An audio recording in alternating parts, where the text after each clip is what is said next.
এই একটা দলকে ভোট দিয়ে আমরা তো আমাদের ঈমান নষ্ট করে ফেলবো, ঠিক কিনা বলেন?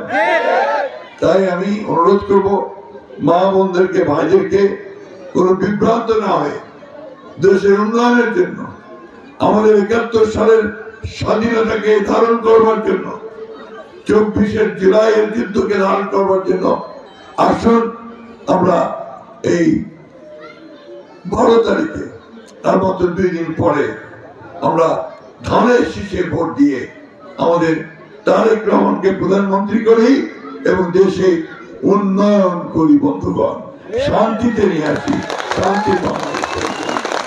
এটা হচ্ছে যে একটা দল তার ধর্মের নামে মানুষকে বিভ্রান্ত করার চেষ্টা করছে। তারা বলতে শুরু করছে যে দাঁড়িপাল্লাকে ভোট দিলে নাকি বেহেশতে যাওয়া যাবে। নাউজুবিল্লাহ বলতে হয়, তাই না? এই কথাটা কি ঠিক? একটা মার্কাকে ভোট দিলে বেহেশতে যাওয়া যায়? এটাকে আমাদের হেফাজতে ইসলামের আমির সাহেব মাহবুবুল্লাহ বরগুনাগুড়ি তিনি আজকে এইসব কথার উপরে বলেছেন যে জামাতে ইসলামকে ভোট দেওয়া হতে না যায়।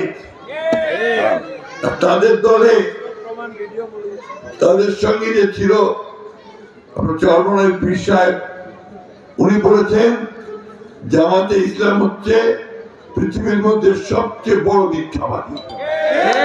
ভোটে নির্বাচিত হই, সবার আগে আমি মা বোনদের নিরাপত্তা দেওয়ার ব্যবস্থা করব।